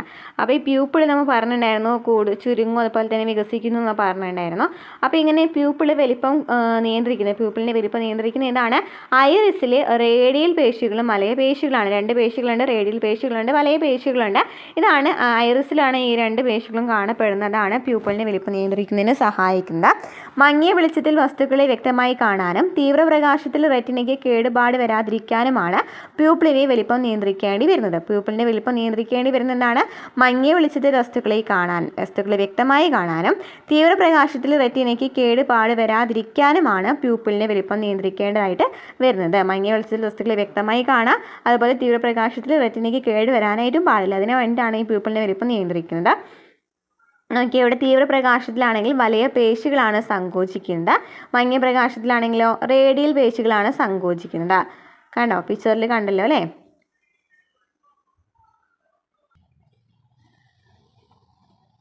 ഇനി ലെൻസിന് പ്രധാനപ്പെട്ട 3 ഭാഗങ്ങളുണ്ട്. ലെൻസിന് പ്രധാനപ്പെട്ട 3 ഭാഗങ്ങളാണുള്ളത്. ഇലാസ്റ്റികത സ്വഭാവമുള്ള ക്യാപ്സ്യൂൾ എന്ന ഉറ, അതിനുള്ളിൽ ലെൻസ് നാരുകൾ. ആദ്യം തന്നെ എന്താ പറയുന്നത്, ഇലാസ്റ്റിക സ്വഭാവമുള്ള ക്യാപ്സ്യൂൾ എന്ന് പറയുന്ന ഒരു ഉറയുണ്ട്. ഈ ക്യാപ്സ്യൂളിനുള്ളിൽ എന്തുണ്ട്? ലെൻസ് നാരുകളുണ്ട്. ലെൻസ് നാരുകൾക്കും ക്യാപ്സ്യൂളിനും ഇടയിൽ മുൻഭാഗത്ത് മാത്രം കാണപ്പെടുന്ന എപ്പിത്തീലിയം എന്നിവയാണിവ. അപ്പോൾ എന്താണ് ലെൻസിന് പ്രധാനപ്പെട്ട 3 ഭാഗങ്ങളാണുള്ളത്. ഇലാസ്റ്റികത സ്വഭാവം, ക്യാപ്സ്യൂൾ എന്ന് പറയുന്ന ഉറയ്ക്ക് എന്താണ്? ഇലാസ്റ്റിക സ്വഭാവമാണുള്ളത്. അതുപോലെ തന്നെ അതിനുള്ളിലാണ് ലെൻസ് നാരുകൾ കാണപ്പെടുന്നത്. ഇവയ്ക്ക് ഇടയിൽ മുൻഭാഗത്ത് കാണപ്പെടുന്നതാണ് എപ്പിത്തീലിയം എന്ന് പറയുന്നത്. അപ്പോൾ എന്തൊക്കെയാണ്? ക്യാപ്സ്യൂള്, ലെൻസ് നാരുകൾ, എപ്പിത്തീലിയം. ക്യാപ്സ്യൂള്, ലെൻസ് നാരുകൾ, എപ്പിത്തീലിയം എന്ന് പറയുന്നതാണ് ലെൻസിൻ്റെ പ്രധാനപ്പെട്ട 3 ഭാഗങ്ങൾ. ലെൻസ് നാരുകളെ ആജീവനാന്തം നിർമ്മിച്ചു കൊണ്ടിരിക്കുന്നത് എപ്പിത്തീലിയമാണ്. അപ്പോൾ ഈ നാര് എന്ന് പറയുന്നത്, ഈ നാരിനെ എന്താണ് നിർമ്മിച്ചു കൊണ്ടിരിക്കുന്ന ആരാണ്? എപ്പിത്തീലിയമാണ് നാരിനെ നിർമ്മിച്ചു കൊണ്ടിരിക്കുന്നത്. ലെൻസിൻ്റെ മുഖ്യ നിർമ്മാണ ഘടകം ക്രിസ്റ്റലീൻ എന്ന പ്രോട്ടീനാണ്. ലെൻസിൻ്റെ മുഖ്യ നിർമ്മാണ ഘടകം എന്താണ്? ക്രിസ്റ്റലീൻ എന്ന് പറയുന്ന പ്രോട്ടീനാണ് ലെൻസിൻ്റെ മുഖ്യ നിർമ്മാണ ഘടകം. ലെൻസിൻ്റെ മുഖ്യ നിർമ്മാണ ഘടകം എന്താണ്? ക്രിസ്റ്റലീനാണ്. അപ്പോൾ ലെൻസിന് പ്രധാനപ്പെട്ട 3 ഭാഗങ്ങളുണ്ട്. ക്യാപ്സ്യൂള്, ലെൻസ് നാരുകൾ, എപ്പിത്തീലിയം എന്ന് പറയുന്നത്. ഈ ലെൻസ് നാരുകൾ ഉണ്ടാക്കുന്ന ആരാണ്? നിർമ്മിച്ചു കൊണ്ടിരിക്കുന്ന ആരാണ്? എപ്പിത്തീലിയമാണ്. അതുപോലെ തന്നെ ലെൻസിൻ്റെ നിർമ്മാണ ഘടകം ചോദിക്കുകയാണെന്നുണ്ടെങ്കിൽ ഏതാണ്? ക്രിസ്റ്റലീൻ എന്ന് പറയുന്ന ഒരു പ്രോട്ടീനാണ്. അക്വസ് ദ്രവത്തിൽ നിന്നാണ് ലെൻസ് പോഷകങ്ങൾ സ്വീകരിക്കുന്നത്. നമ്മൾ പറഞ്ഞു അല്ലേ, അക്വസ് ദ്രവത്തിൽ നിന്നാണ് ലെൻസ് പോഷകങ്ങൾ സ്വീകരിക്കുന്നത്. പ്രായവുമായി ബന്ധപ്പെട്ട മാറ്റങ്ങൾ ലെൻസിൻ്റെ വഴക്കത്തെയും സുതാര്യതയെയും ഒപ്പം കാഴ്ചയെയും ബാധിക്കുന്നു. പ്രായവുമായി ബന്ധപ്പെട്ട മാറ്റങ്ങൾ ലെൻസിൻ്റെ വഴക്കത്തെയും സുതാര്യതയെയും ഒപ്പം കാഴ്ചയെയും ബാധിക്കുന്നുണ്ട്. അപ്പോൾ ക്രിസ്റ്റലിൻ എന്ന് പറയുന്നതാണ് ലെൻസിൻ്റെ മുഖ്യ നിർമ്മാണ ഘടകം. ലെൻസ് നിർമ്മിച്ചിരിക്കുന്നതാണ് ക്രിസ്റ്റലിൻ എന്ന് പറയുന്ന പ്രോട്ടീൻ കൊണ്ടാണ്. അതുപോലെ തന്നെ എപ്പിത്തീലിയം കൊണ്ടാണ് ലെൻസ് നാരുകൾ നിർമ്മിച്ചിരിക്കുന്നതെന്നും പഠിച്ചേക്കാം. ഇവിടെ നോക്കി ഈ ഒരു പിക്ചറിൽ ലിഗ്മെൻറ്റ് തന്നിട്ടുണ്ട് അല്ലേ. ലിഗ്മെൻറ്റ് എന്ന് പറയുന്നതാണ് ഈ ലിഗ്മെൻ്റാണ് ഈ ലെൻസിനെ സീലിയറി പേശിയുമായിട്ട് ലെൻസിനെ സീലിയറി പേശികളിലേക്ക് ഉറപ്പിച്ചിരിക്കുന്നത് ലെൻസ് എന്ന് പറയുന്നത്. ലെൻസിന് എന്ത് ചെയ്തിരിക്കുന്നത്? ഈ സീലിയറി പേശികളിലേക്ക് ഉറപ്പിച്ചിരിക്കുന്ന ഏതാണ്? ലിഗ്മെൻറ്റുകളാണ് അല്ലേ. ലിഗ്മെൻറ്റുകളാണ് ഉറപ്പിക്കുന്നതെന്ന് മനസ്സിലായി. ഓക്കെ. അടുത്തും അകലെയുമുള്ള വസ്തുക്കളുടെ പ്രതിബിംബം റെറ്റിനയിൽ കൃത്യമായി പതിപ്പിക്കുന്ന കണ്ണിൻ്റെ കഴിവിനെയാണ് പവർ ഓഫ് അക്കോമഡേഷൻ എന്ന് വിളിക്കുന്നത്. ലെൻസിൻ്റെ വക്രതയിൽ സീലിയറി പേശികളുടെ പ്രവർത്തന ഫലമായി വ്യത്യാസം വരുത്തിയാണത് സാധ്യമാകുന്നത്. അപ്പോൾ എന്താണ് പവർ ഓഫ് അക്കോമഡേഷൻ? അടുത്തും അകലെയുമുള്ള വസ്തുക്കളുടെ പ്രതിബിംബം റെറ്റിനയിൽ കൃത്യമായി പതിപ്പിക്കുന്ന കണ്ണിൻ്റെ കഴിവിനെയാണ് പവർ ഓഫ് അക്കോമഡേഷൻ എന്ന് പറയുന്നത്. ലെൻസിൻ്റെ വക്രതയിൽ സീലിയറി പേശികളുടെ പ്രവർത്തന ഫലമായി വ്യത്യാസം വരുത്തിയാണത് സാധ്യമാകുന്നത്. ഇനി നമുക്കിവിടെ ഒരു പിക്ചർ നൽകിയിട്ടുണ്ട്. ലെൻസിൻ്റെ വക്രതയിൽ ഉണ്ടാകുന്ന മാറ്റമാണ് കാണിച്ചിരിക്കുന്നത്. അതായത് അകലെയുള്ള വസ്തുവിനെ നോക്കുമ്പോൾ എന്ത് സംഭവിക്കും? സീലിയറി പേശികൾ വിശ്രമാവസ്ഥയിലാകും. ലെൻസ് തന്നിട്ടുണ്ട് അല്ലേ. ലിഗ്മെൻറ്റുകൾ വലിഞ്ഞിരിക്കുന്നു. അപ്പോൾ അകലെയുള്ള വസ്തുവിനെ നോക്കുമ്പോൾ സീലിയറി പേശികൾ വിശ്രമാവസ്ഥയിലാകും. അതുപോലെ തന്നെ ലിഗ്മെൻറ്റുകൾ വലിഞ്ഞിട്ടാണ് ഇരിക്കുക. സീലിയറി പേശി വിശ്രമാവസ്ഥയിലാണ്, ലിഗ്മെൻറ്റുകൾ വലിഞ്ഞിരിക്കുകയാണ് ചെയ്യുക. അടുത്തുള്ള വസ്തുവിനെ നോക്കുകയാണെന്നുണ്ടെങ്കിലോ നേരെ ഓപ്പോസിറ്റ് ആയിരിക്കും അല്ലേ. ഇനി നമുക്ക് റെറ്റിനയെ കുറിച്ച് പഠിക്കാം. നമ്മൾ പറഞ്ഞു റെറ്റിനയിൽ എന്തുണ്ട്? പ്രകാശ കോശങ്ങളുണ്ടെന്നല്ലേ. റോഡ് കോശങ്ങളും കോൺ കോശങ്ങളുണ്ടെന്ന് പറഞ്ഞു. റോഡ് കോശങ്ങളും കോൺ കോശങ്ങളുമാണ് പ്രകാശഗ്രാഹികളെന്ന് മനസ്സിലാക്കിയിട്ടുണ്ടല്ലോ. റോഡ് കോശങ്ങൾക്ക് സിലിണ്ടർ ആകൃതിയും കോൺ കോശങ്ങൾക്ക് കോൺ ആകൃതിയുമാണുള്ളത്. അപ്പോൾ റോഡ് കോശങ്ങൾക്ക് എന്താണ്? സിലിണ്ടർ ആകൃതിയാണുള്ളത്. കോൺ ആകൃതി ആർക്കാണ്? കോൺ കോശങ്ങൾക്കാണുള്ളത്. റോഡ് കോശങ്ങൾ 9 കോടിയിലധികവും എന്നാൽ കോൺ കോശങ്ങൾ ഏകദേശം 45 ലക്ഷവുമാണ്. റോഡ് കോശങ്ങളാണ് കൂടുതലുള്ളത്, 9 കോടിയിലധികം ഉണ്ട്. എന്നാൽ കോൺ കോശങ്ങളോ 45 ലക്ഷവുമാണുള്ളത്. റോഡ് കോശങ്ങളിലെ വർണ്ണകം റോഡോപ്സിനും കോൺ കോശങ്ങളിലെ വർണ്ണകം ഫോട്ടോപ്സിനുമാണ്. അപ്പോൾ റോഡ് കോശങ്ങളിൽ എന്താണ്? റോഡോപ്സിനാണ്. കോൺ കോശങ്ങളാണെങ്കിലോ ഫോട്ടോപ്സിനാണ്. ഈ രണ്ട് വർണ്ണകങ്ങളും ഓപ്സിൻ എന്ന പ്രോട്ടീനും വൈറ്റമിൻ എയിൽ നിന്ന് രൂപപ്പെടുന്ന റെറ്റിനാലും ചേർന്നുണ്ടാകുന്നു. അപ്പോൾ ഈ രണ്ട് വർണ്ണകങ്ങളായ റോഡോപ്സിനും ഫോട്ടോപ്സിനും ഉണ്ടാകുന്ന ഏതിൽ നിന്നാണ്? ഓപ്സിൻ എന്ന് പറയുന്ന പ്രോട്ടീൻ ഉണ്ട്. അതുപോലെ തന്നെ വൈറ്റമിൻ എയിൽ നിന്ന് ഉണ്ടാകുന്ന റെറ്റിനാൽ ഉണ്ട്. ഇത് രണ്ടും കൂടി ചേർന്നിട്ടാണ്. അപ്പോൾ ഓപ്സിനും റെറ്റിനാലും കൂടി ചേർന്നിട്ടാണ് എന്തുണ്ടാകുന്നത്? ഈ റോഡ് കോശങ്ങളും കോൺ കോശങ്ങളിൽ റോഡോപ്സിനും ഫോട്ടോപ്സിനും ഉണ്ടാകുന്നത്. ഓപ്സിനും റെറ്റിനാലും ചേർന്നിട്ടാണ്. ഈ റെറ്റിനാൽ എന്ന് പറയുന്നത് എന്താണ്? വൈറ്റമിൻ എയിൽ നിന്നാണ് രൂപപ്പെടുന്ന റെറ്റിനാൽ. ഓപ്സിൻ എന്ന് പറയുന്ന ഒരു പ്രോട്ടീൻ ഉണ്ട്. ഈ രണ്ടും കൂടിയിട്ടാണ് ഈ റോഡോപ്സിനും ഫോട്ടോപ്സിനും രൂപപ്പെടുന്നത്. എന്നാൽ റോഡോപ്സിനും ഫോട്ടോപ്സിനുമുള്ള റെറ്റിനാലിൻ്റെ രാസഘടന വ്യത്യസ്തമാണ്. രണ്ടിനുമുള്ള രാസഘടന മാത്രം വ്യത്യസ്തമാണ്. ഇതിൻ്റെ റെറ്റിനാലും ഓപ്സിനും കൂടിയിട്ടാണ് ഉണ്ടാകുന്നതെന്ന് പറഞ്ഞു. അപ്പോൾ ഈ റെറ്റിനാലിൻ്റെ രാസഘടന മാത്രം ചെറിയൊരു വ്യത്യാസമുണ്ട്. പ്രകാശത്തിലെ സാന്നിധ്യത്തിലും അസാന്നിധ്യത്തിലും പ്രകാശഗ്രാഹികളിൽ ഉണ്ടാകുന്ന മാറ്റങ്ങൾ എന്തെല്ലാമാണ് നമുക്ക് നോക്കാം. പ്രകാശഗ്രാഹികളിൽ നിന്ന് മസ്തിഷ്കത്തിലേക്ക്. പ്രകാശഗ്രാഹികളിലെ പ്രാഥമിക ന്യൂറോ ട്രാൻസ്മിറ്ററായി പ്രവർത്തിക്കുന്നത് ഗ്ലൂട്ടാമേറ്റ് ആണ്. ഗ്ലൂട്ടാമേറ്റ് ഉൽപ്പാദനത്തിലെ ഏറ്റക്കുറച്ചിലാണ് പ്രകാശം, ഇരുട്ട് എന്നിവയെക്കുറിച്ച് ബോധമുണ്ടാക്കുന്നത്. അപ്പോൾ പ്രകാശഗ്രാഹികളിൽ പ്രാഥമിക ന്യൂറോ ട്രാൻസ്മിറ്ററായിട്ട് പ്രവർത്തിക്കുന്ന ആരാണ്? ഗ്ലൂട്ടാമേറ്റ് ആണ് ഈ പ്രകാശം, ഇരുട്ട് എന്നിവയെക്കുറിച്ചൊക്കെ ബോധം ഉണ്ടാക്കുന്നത്. അപ്പോൾ ഗ്ലൂട്ടാമേറ്റ് ഉൽപ്പാദനത്തിലെ ഏറ്റക്കുറച്ചിലാണ് പ്രകാശം, ഇരുട്ട് എന്നിവയെക്കുറിച്ച് ബോധമുണ്ടാക്കുന്നത്. നോക്കാം. ഇരുട്ടിൽ നോക്കുകയാണെങ്കിലോ ഇരുട്ടിൽ പ്രകാശഗ്രാഹികൾ തുടർച്ചയായി ഗ്ലൂട്ടാമേറ്റിനെ ഉൽപ്പാദിപ്പിക്കുന്നു. ഇരുട്ടിലാണെന്നുണ്ടെങ്കിൽ കൂടുതലും ഗ്ലൂട്ടാമേറ്റ് ഉൽപ്പാദിപ്പിക്കും. അപ്പോൾ എന്ത് സംഭവിക്കും? നമ്മൾ പറഞ്ഞു ഓൺ ബൈപോളാർ ഉണ്ട്, ഓഫ് ബൈപോളാർ ഉണ്ടെന്നല്ലേ. ഓൺ ബൈപോളാർ കോശങ്ങൾ പ്രകാശത്തെ തിരിച്ചറിയുന്ന കോശങ്ങളാണ് ഓൺ ബൈപോളാർ കോശങ്ങൾ എന്ന് പറയുന്നത്. പ്രവർത്തനരഹിതമാവും. ഇരുട്ടാണല്ലോ. ഈ പ്രകാശത്തെ തിരിച്ചറിയുന്നതാണ് ഈ ഓൺ ബൈപോളാർ കോശങ്ങൾ എന്ന് പറയുന്നത് അത് പ്രവർത്തനരഹിതമാകാൻ നമുക്ക് ആവശ്യമില്ല അല്ലേ. ഓഫ് ബൈപോളാർ കോശങ്ങൾ ഉത്തേജിപ്പിക്കപ്പെടുന്നു. ബൈപോളാർ കോശങ്ങൾ ഓഫ് ആണെന്നുണ്ടെങ്കിൽ എന്താണ്, ഇരുട്ടിനെ തിരിച്ചറിയുന്നവയാണ്. ഓൺ ആണെങ്കിൽ പ്രകാശത്തെ തിരിച്ചറിയുന്നവയാണ്. ഓഫ് ബൈപോളാർ കോശങ്ങൾ പ്രകാശത്തിൻ്റെ അഭാവത്തെ സൂചിപ്പിക്കുന്ന ആവേഗങ്ങൾ രൂപപ്പെടുത്തുന്നു. അപ്പോൾ ഓഫ് ബൈപോളാർ കോശങ്ങൾ എന്ത് ചെയ്യുന്ന, പ്രകാശത്തിൻ്റെ അഭാവത്തെ സൂചിപ്പിക്കുന്ന ആവേഗങ്ങളാണ് രൂപപ്പെടുത്തുന്നത്. ഇവ നേത്രനാഡി വഴി മസ്തിഷ്കത്തിലേക്ക് ഇരുട്ടാണെന്ന ബോധം ഉണ്ടാക്കുന്നു. അപ്പോൾ ഇരുട്ടെന്ന് പറയുന്ന ഒരു ഇത് വരുന്നത് എങ്ങനെയാണ് ഇരുട്ടിലെ പ്രകാശഗ്രാഹികൾ കൂടുതൽ ഗ്ലൂട്ടാമൈറ്റ് ഉൽപ്പാദിപ്പിക്കും. അവിടെ ഓൺ ബൈപോളാർ കോശങ്ങളെ ഓഫ് ആക്കിയിട്ട് ഈ ഓഫ് ബൈപോളാർ കോശങ്ങൾ ഓൺ ആവാണ് ചെയ്യുന്നത് അല്ലേ. നേരെ ഓപ്പോസിറ്റ്, അതായത് എന്താണ്, ഓൺ ബൈപോളാർ കോശങ്ങൾ എന്ന് വെച്ചാൽ പ്രകാശത്തെ തിരിച്ചറിയുന്നവയാണ്. ഓഫ് ആണെന്നുണ്ടെങ്കിൽ എന്താണ്, ഓഫ് ബൈപോളാർ കോശങ്ങളാണെങ്കിൽ ഇരുട്ടിനെ തിരിച്ചറിയുന്നവയാണ്. അങ്ങനെ ഓഫ് ബൈപോളാർ കോശങ്ങൾ പ്രകാശത്തിൻ്റെ അഭാവത്തെ സൂചിപ്പിക്കുന്ന ആവേഗങ്ങൾ രൂപപ്പെടുത്തും. ഈ ആവേഗങ്ങൾ നേത്രനാഡി വഴി എവിടേക്ക് എത്താണ്, മസ്തിഷ്കത്തിലേക്ക് എത്താണ്. അങ്ങനെയാണ് ഇരുട്ടെന്ന് പറയുന്നത് നമ്മുടെ കണ്ണിലേക്ക് എത്തുന്നത് അല്ലേ. ഇരുട്ടെന്ന് പറയുന്ന ഒരു ഇതുണ്ടാകുന്നത്. ഇനി അതിന് നേരെ ഓപ്പോസിറ്റ് ആയിരിക്കും എന്തെന്ന് പറയുന്നത്, പ്രകാശത്തിൽ കാണപ്പെടുന്നത് അല്ലേ. അതിന് നേരെ ഓപ്പോസിറ്റ് ആയിരിക്കും. നമുക്ക് നോക്കാം. പ്രകാശത്തിൻ്റെ സാന്നിധ്യത്തിലെ പ്രകാശഗ്രാഹികൾ ഗ്ലൂട്ടാമൈറ്റിനെ ഉൽപ്പാദിപ്പിക്കപ്പെടുന്നില്ല.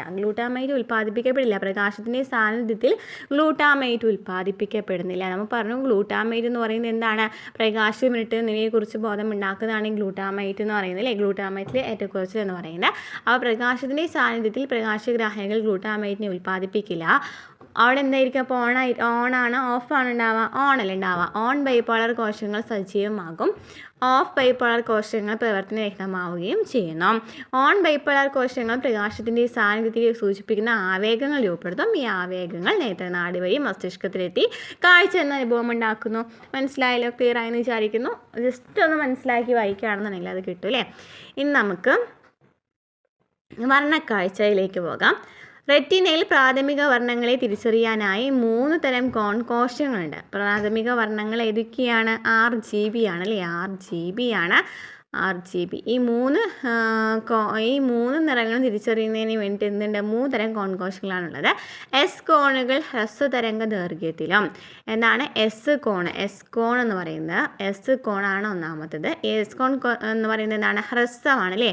ഹ്രസ്വ തരംഗ ദൈർഘ്യത്തിലാണ്. നീല വെളിച്ചമാണ്. എസ് കോൺ എന്ന് പറയുന്നത് നീല വെളിച്ചമാണ്. എസ് എന്ന് പറഞ്ഞാൽ എന്താണ്, നീലയാണ്. എസ് എന്ന് പറയുന്നത് നീലയാണ്.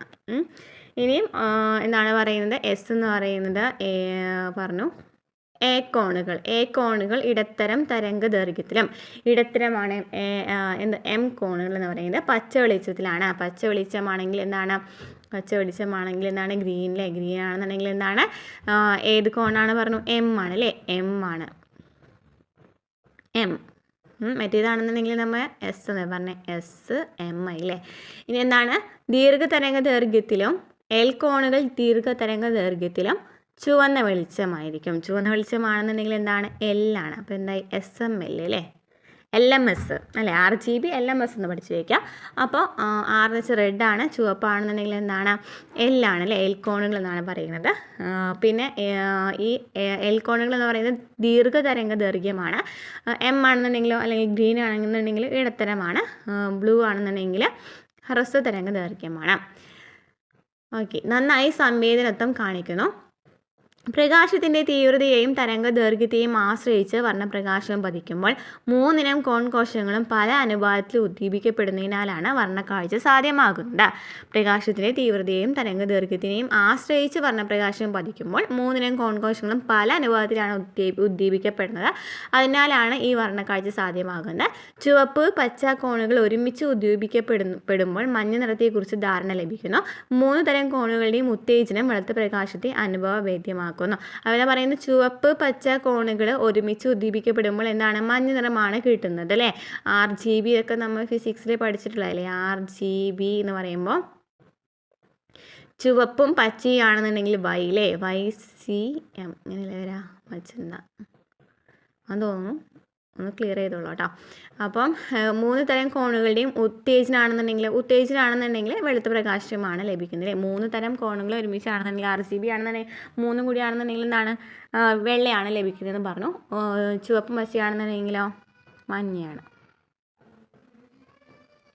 ചുവപ്പ് പച്ച എന്നിവയ്ക്ക് സംവേദനത്വമുള്ള കോൺകോശങ്ങളിലെ വർണ്ണകത്തിൻ്റെ ഉൽപ്പാദനത്തിന് കാരണമായ ജീൻ എക്സ് ക്രോമസോമിലാണ് കാണപ്പെടുന്നത്. ചുവപ്പും പച്ചയും എന്നിവയ്ക്ക് സംവേദനത്വമുള്ള കോൺകോശങ്ങളിലെ വർണ്ണകത്തിൻ്റെ ഉൽപ്പാദനത്തിന് കാരണമായ ജീൻ എക്സ് ക്രോമസോമിലാണ് കാണപ്പെടുന്നത്. നീലക്കോണിലെ വർണ്ണകത്തിൻ്റെ ഉൽപ്പാദനത്തിന് കാരണമായ ജീൻ ക്രോമസോം 7 കാണപ്പെടുന്നു. അപ്പോൾ എക്സ് ക്രോമസോമിൽ കാണപ്പെടുന്നതാണ് പച്ചയും ചുവപ്പാണ്. നീലയാണെന്നുണ്ടെങ്കിൽ ജീൻ ക്രോമസോം 7 കാണപ്പെടുന്നത്. ജീൻ ക്രോമസോം 7 കാണപ്പെടുന്നത് നീലയാണെന്നുണ്ടെങ്കിൽ.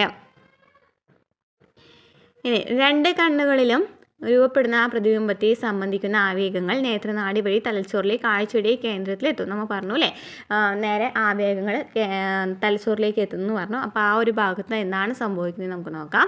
ഓരോ കണ്ണും വ്യത്യസ്ത കോണുകളിൽ നിന്ന് പ്രകാശത്തെ സ്വീകരിക്കുന്നതിനാൽ റെറ്റിനയിൽ അല്പം വ്യത്യസ്തമായ 2 പ്രതിബിംബങ്ങൾ ഉണ്ടാകും. ഈ 2 ചിത്രങ്ങൾ മസ്തിഷ്കത്തിലെ കാഴ്ചയുടെ കേന്ദ്രമായ വിഷ്വൽ കോർട്ടെക്സിലേക്ക് എത്തുന്നു. അതായത് 2 കണ്ണും 2 വ്യത്യസ്ത കോണുകളിലാണ് നോക്കുന്നത് അല്ലേ. അപ്പോൾ അങ്ങനെയാണെന്നുണ്ടെങ്കിൽ ഈ 2 ഇമേജും കൂടി എത്താണ് എവിടേക്ക്? വിഷ്വൽ കോർട്ടെക്സിലേക്ക് എത്താണ്. മസ്തിഷ്കത്തിൽ എത്തിച്ചേരുന്ന ഈ ചിത്രങ്ങളെ താരതമ്യം ചെയ്യുകയും ഒന്നിനൊന്നോട് ലയിപ്പിക്കുകയും ചെയ്യുന്നു. അപ്പോൾ ഇത് രണ്ടും കൂടി താരതമ്യം ചെയ്തിട്ട് എന്ത് സംഭവിക്കും? അത് ലയിപ്പിക്കും. ഈ പ്രക്രിയയാണ് ബൈനോക്കുലർ ഫ്യൂഷൻ എന്ന് പറയുന്നത്. ഈ 2 ചിത്രങ്ങൾ തമ്മിലുള്ള വ്യത്യാസങ്ങൾ നിർണ്ണയിക്കാൻ ഇത് സഹായിക്കും. അതുവഴി നമുക്ക് 3D കാഴ്ച ലഭിക്കുന്നു. വസ്തുക്കൾ എത്ര ദൂരെയോ അടുത്തോ ആണെന്ന് മനസ്സിലാക്കാനും ആഴം മനസ്സിലാക്കാനും ഇതിലൂടെ കഴിയുന്നു. അപ്പോൾ എന്താണ് പറയുന്നതെന്ന് വെച്ചാൽ എന്താണ്? മസ്തിഷ്കത്തിലെ കാഴ്ചയുടെ കേന്ദ്രമാണെന്ന് പറയുന്നത് എന്താണ്? വിഷ്വൽ കോർട്ടെക്സ് ആണ് മസ്തിഷ്കത്തിലെ കാഴ്ചയുടെ കേന്ദ്രം എന്ന് പറയുന്നത്. വിഷ്വൽ കോർട്ടെക്സിലേക്കാണ് ഈ 2 പ്രതിബിംബങ്ങൾ. നമ്മൾ പറഞ്ഞു 2 കണ്ണിലൂടെ നമ്മൾ നോക്കുകയാണെങ്കിൽ 2 അളവിലാണല്ലേ, 2 വ്യത്യസ്ത അളവിലാണ് കാണപ്പെടുന്നത്. അപ്പോൾ ഇത് കൂടിയിട്ട് ഒരുമിച്ച് അങ്ങോട്ട് ലയിപ്പിക്കണം. എന്നിട്ട് നമുക്ക് ഒറ്റ പ്രതിബിംബമായിട്ട് കാണപ്പെടണം. അതിന് വേണ്ടിയിട്ട് വിഷ്വൽ കോർട്ടെക്സിലാണ് പോകുന്നത്. അങ്ങനെയാണ് നമുക്ക് കാണുന്നത്. ആ ഒരു പ്രക്രിയയാണ് എന്ന് പറയുന്നത് ബൈനോക്കുലർ ഫ്യൂഷൻ എന്ന് പറയുന്നത്. നേത്രവൈകല്യങ്ങളും രോഗങ്ങളും പ്രതിരോധിക്കുന്നതിനും കൃത്യസമയത്ത് കണ്ടെത്തി ചികിത്സിക്കുന്നതിനും കഴിഞ്ഞില്ലെങ്കിൽ കാഴ്ചയ്ക്ക് തകരാറ് സംഭവിക്കും.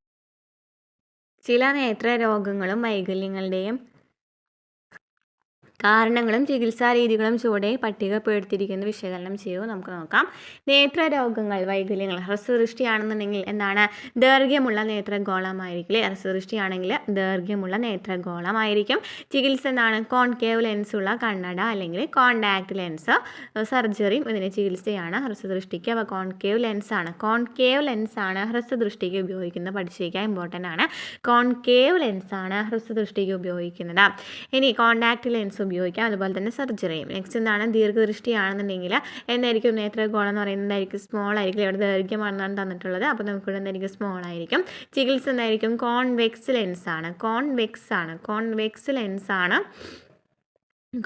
ലെൻസാണ് ദീർഘദൃഷ്ടിക്ക് ഉപയോഗിക്കുക. ചികിത്സ എന്ന് പറയുന്നത് എന്താണ്? കോൺവെക്സ് ലെൻസാണ്. ഇനി അസ്റ്റിഗ്മാറ്റിസത്തിൻ്റെ പ്രധാന കാരണം എന്താണ്?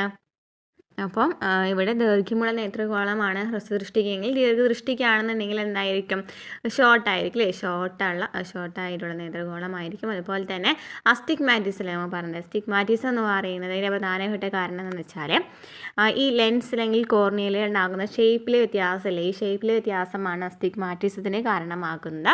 അപ്പോൾ ഇതിന് ഉള്ള പരിഹാരം എന്ന് പറയുന്നത് സിലിണ്ടറിക്കൽ ലെൻസ് ഉപയോഗിക്കുക എന്ന് പറയുന്നതാണ്. സിലിണ്ടറിക്കൽ ലെൻസാണ് അസ്റ്റിഗ്മാറ്റിസ് എന്ന് പറയുന്ന രോഗത്തിന് ഉപയോഗിക്കുന്നത്. നെക്സ്റ്റ് എന്താണ്? തിമിരം എന്ന് പറയുന്നതാണ് നേത്ര ലെൻസ് ആധാര്യമാകുന്ന രോഗമാണ് തിമിരം. ഇമ്പോർട്ടൻ്റ് ആണ്. തിമിരം എന്ന് വെച്ചാൽ നേത്ര ലെൻസ് ആധാര്യമാകുകയാണ് ചെയ്യുന്നത്. അപ്പോൾ ഇതിന് എന്താണ് ചെയ്യുക? ലെൻസ് മാറ്റി വയ്ക്കുക. ലെൻസ് എന്താ ചെയ്യുക? മാറ്റി വയ്ക്കുക. അതുപോലെ തന്നെ സർജറിയൊക്കെ ഇതിൻ്റെ പരിഹാര മാർഗങ്ങളാണ്. ലെൻസ് മാറ്റി വയ്ക്കൽ. Next glaucoma. അക്വസ് ദ്രവത്തിൻ്റെ പുനരാകിരണം തടസ്സപ്പെടുന്നു. മർദ്ദം കൂടി നേത്രനാടി തകരാറിലാകുന്നു. ഗ്ലോക്കോമ എന്നാണ്? അക്വസ് ദ്രവത്തിൻ്റെ പുനരാകിരണം തടസ്സപ്പെടുത്തുന്നു. അതുപോലെ തന്നെ മർദ്ദം കൂടി നേത്രനാടി തകരാറിലാകുന്നു. ചോദിക്കാറുണ്ട് കേട്ടോ, അതിൻ്റെ ഒക്കെ കാരണങ്ങൾ ചോദിക്കാറുള്ളതാണ്. അതുപോലെ കോൺവെക്സ് ലെൻസ്, കോൺകേവ് ലെൻസ് പറഞ്ഞില്ലേ, ഹ്രസ്വദൃഷ്ടിക്കും ദീർഘദൃഷ്ടിക്കും പറഞ്ഞില്ലേ. അതുപോലെ തന്നെ സിലിണ്ടറിക്കൽ ലെൻസ് പറഞ്ഞില്ലേ. ഈ 3 ലെൻസും ചോദിക്കാറുണ്ട്. ഓക്കെ, അപ്പോൾ ഗ്ലോക്കോമ എന്ന് പറയുമ്പോൾ എന്താണ്? അക്വസ് ദ്രവത്തിൻ്റെ പുനരാകിരണം തടസ്സപ്പെടുന്ന രോഗമാണ്. അതുപോലെ തന്നെ മർദ്ദം കൂടി നേത്രനാടി തകരാറിലാകുന്നു. ഇതിൻ്റെ പ്രധാനപ്പെട്ട പരിഹാരം എന്ന് പറയുന്നത് ലേസർ സർജറിയാണ് കേട്ടോ. Laser surgery. ഓക്കെ, നെക്സ്റ്റ് എന്താണ് ചെങ്കണ്ണ്. ചെങ്കണ്ണ് എന്ന് പറയുന്നത് നേത്രാവരണത്തിലെ അണുബാധയല്ലേ, അണുബാധയാണ് ചെങ്കണ്ണ് എന്ന് പറയുന്നത്. നേത്രാവരണത്തിലെ അണുബാധയാണ് ഈ ചെങ്കണ്ണിന് കാരണമാകുന്നത്.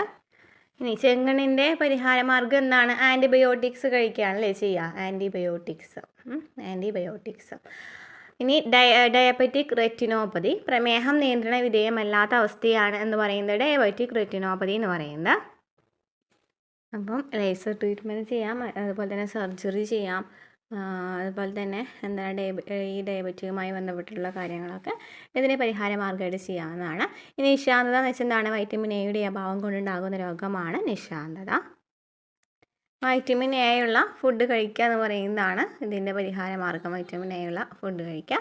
നെക്സ്റ്റ് സീറോഫ്താൽമിയ, വൈറ്റമിൻ എയുടെ ദീർഘകാലത്തെ അഭാവം മൂലം കോർണിയ അധാര്യമാകുന്നു. വൈറ്റമിൻ എയുടെ ദീർഘകാലത്തെ അഭാവം മൂലം കോർണിയ അധാര്യമാകുന്നതിനെയാണ് സീറോഫ്താൽമിയ എന്ന് പറയുന്നത്.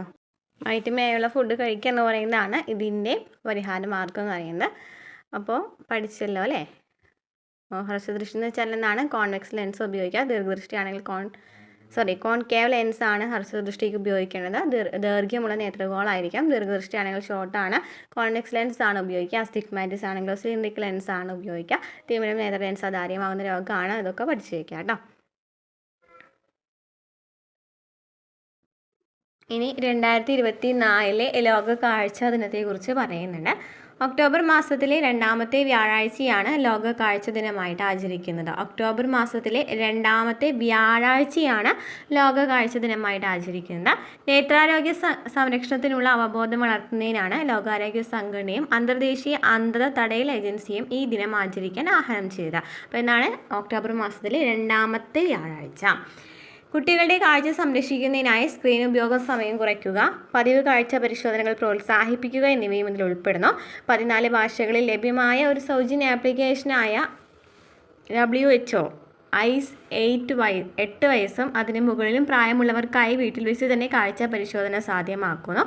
കണ്ണട, തിമിര ശസ്ത്രക്രിയ പോലുള്ള ചെലവ് കുറഞ്ഞ മാർഗങ്ങളിലൂടെ ചില കാഴ്ച പരിമിതികൾ പരിഹരിക്കാനാകും. ഇനി നേത്ര സംരക്ഷണത്തിനായി നാം എന്തൊക്കെയാണ് ചെയ്യേണ്ടത്?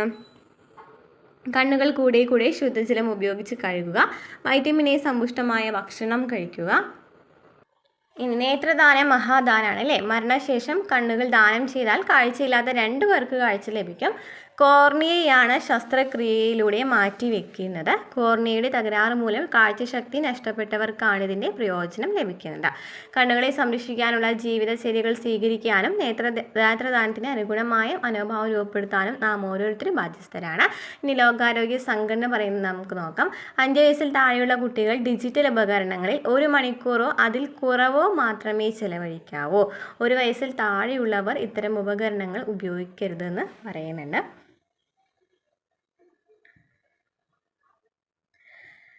കാഴ്ച വ്യക്തത പരിശോധിക്കുന്നതിന് നിരവധി ചാർട്ടുകൾ ഉപയോഗിക്കുന്നുണ്ട്. അവയിൽ സാധാരണയായി ഉപയോഗിക്കുന്ന സ്നെല്ലൻ ചാർട്ടാണ്. ഇത് പഠിച്ചിരിക്കുക. സ്നെല്ലൻ ചാർട്ട് എന്ന് പറയുന്നത് എന്തിനാണ് ഉപയോഗിക്കുന്നത്? കാഴ്ച വ്യക്തത പരിശോധിക്കുന്നതിനായിട്ട് ഉപയോഗിക്കുന്നതാണ്. കാഴ്ചയുമായി ബന്ധപ്പെട്ടതാണ് സ്നെല്ലൻ ചാർട്ട്. മുകളിൽ നിന്ന് താഴേക്ക് വലിപ്പം നമുക്ക് ഇതിൽ കാണിക്കുന്നുണ്ട് അല്ലേ? മുകളിൽ നിന്ന് താഴേക്ക് വലിപ്പം കുറഞ്ഞ വരുന്ന അക്ഷരങ്ങൾ അല്ലെങ്കിൽ ചിഹ്നങ്ങൾ ഉൾപ്പെട്ട വരികൾ ഇതിലുണ്ട്. പരിശോധനയിൽ വ്യക്തി 20 അടി അകലെ നിൽക്കുകയും അവർക്ക് വ്യക്തമായി കാണാൻ കഴിയുന്ന ഏറ്റവും ചെറിയ വരി ഒരു കണ്ണുകൊണ്ട് വായിക്കുകയും ചെയ്യുന്നു. ഫലങ്ങളെ ഒരു ഭിന്നസംഖ്യയായി രേഖപ്പെടുത്തുന്നു. ലളിതവും എന്നാൽ ഫലപ്രദവുമായ ഈ പരിശോധന സാധാരണ നേത്ര പരിശോധനയുടെ പ്രധാന ഭാഗമാണ്. അക്ഷരങ്ങളും ചിഹ്നങ്ങളും ഉൾപ്പെടുത്തിയ നിരവധി ചാർട്ടുകൾ ഉപയോഗത്തിലുണ്ട്. ഇതിനെ പുറമെ നേത്ര പരിശോധനയ്ക്കായി നിരവധി ആധുനിക ഉപകരണങ്ങൾ ഉപയോഗിക്കുന്നുണ്ട്. റെറ്റിനോസ്കോപ്പുകൾ, ടോണോമീറ്ററുകൾ, ഇഷിഹാര പ്ലേറ്റുകൾ എന്നിവ ഇതിന് ഉദാഹരണമാണ്. അപ്പോൾ നേത്ര പരിശോധനയ്ക്കുള്ള ഉപകരണങ്ങൾ ഏതൊക്കെയാണ്? റെറ്റിനോസ്കോപ്പുകൾ, ടോണോമീറ്ററുകൾ, ഇഷിഹാര പ്ലേറ്റുകൾ. ഒഫ്താൽമോളജിയും തൊഴിൽ സാധ്യതകളും. നേത്രരോഗങ്ങളും വൈകല്യങ്ങളും നിർണ്ണയിച്ച് ചികിത്സാ പ്രതിരോധം എന്നിവയിൽ മാർഗനിർദ്ദേശങ്ങൾ നൽകുന്ന പ്രത്യേക വൈദ്യശാഖയാണ് ഒഫ്താൽമോളജി. നേത്രരോഗങ്ങളുമായി ബന്ധപ്പെട്ടതാണ് ഒഫ്താൽമോളജി. ശസ്ത്രക്രിയകൾ ഉൾപ്പെടെ സമഗ്രമായ നേത്രപരിചരണം നൽകുന്നതിന് പരിശീലനം ലഭിച്ച ഒരു മെഡിക്കൽ ഡോക്ടറാണ് നേത്രരോഗ വിദഗ്ധൻ അഥവാ ഒഫ്താൽമോളജിസ്റ്റ്. ഈ തൊഴിൽ പാത ആരംഭിക്കുന്നത് MBBS ബിരുദത്തോടെയാണ്. തുടർന്ന് ബിരുദം, ബിരുദാനന്തര ബിരുദം അല്ലെങ്കിൽ ഒഫ്താൽമോളജിയിൽ ഡിപ്ലോമ നേടണം. നേത്രരോഗ വിദഗ്ധർക്കൊപ്പം നേത്രപരിശോധന നടത്തുക, ലെൻസുകൾ ശരിയാക്കുക, നേത്രരോഗങ്ങളുടെ ആദ്യ ലക്ഷണങ്ങൾ കണ്ടെത്തുക, രോഗപരിചരണത്തിൽ സഹായിക്കുക എന്നിവ ചെയ്യുന്നവരാണ് ഒഫ്താൽമിക് അസിസ്റ്റന്റുമാർ. കണ്ണടകളും കോൺടാക്ട് ലെൻസുകളും നൽകുന്ന ഓപ്റ്റിക്കൽ ഡിസ്പെൻസിംഗ് മേഖലയിലും നിരവധി അവസരങ്ങളുണ്ട്. നേത്രപരിചരണത്തിനുള്ള വർദ്ധിച്ചു വരുന്ന ആവശ്യം റെറ്റിന സ്പെഷ്യലിസ്റ്റുകൾ, പീഡിയാട്രിക് ഒഫ്താൽമോളജിസ്റ്റുകൾ, ഒക്യുലാർ ഓങ്കോളജിസ്റ്റുകൾ എന്നിങ്ങനെയുള്ള പുതിയ വഴികൾ തുറന്നിരിക്കുന്നു. Vision therapy, ocular imaging, AI diagnostics തുടങ്ങിയ മേഖലകളിലും തൊഴിലവസരങ്ങൾ ഏറെയാണ്. ഒപ്പം അനവധി സ്വയം തൊഴിൽ സാധ്യതകളുമുണ്ട്. ഈ മേഖലകളിൽ പ്രവേശിക്കുന്നതിനും മികവ് പുലർത്തുന്നതിനും ഒരാൾ അനുയോജ്യമായ കോഴ്സുകൾ തിരഞ്ഞെടുക്കുകയും ആവശ്യമായ ക്ലിനിക്കൽ സാങ്കേതിക കഴിവുകൾ നേടുകയും വേണം. അപ്പോൾ ഇത്രയാണ് നമ്മുടെ കാഴ്ചയുമായി ബന്ധപ്പെട്ട് വരുന്നത്. ഇനി നെക്സ്റ്റ് വരുന്നത് കേൾവിയുമായി ബന്ധപ്പെട്ട ഭാഗമാണ്. അതിനുശേഷം രുചി, ഗന്ധം എന്നീ ഭാഗങ്ങളാണ് വരുന്നത്. അത് നമുക്ക് അടുത്ത ക്ലാസ്സിലെടുക്കാം. ഇപ്പോൾ തന്നെ ക്ലാസ് കുറച്ചധികം നേരമായി അല്ലേ. അപ്പോൾ നമ്മുടെ ക്ലാസ്സുകൾ ഇഷ്ടപ്പെടുകയാണെന്നുണ്ടെങ്കിൽ സപ്പോർട്ട് ചെയ്യുക. നെക്സ്റ്റ് ക്ലാസ്സിലാണ്.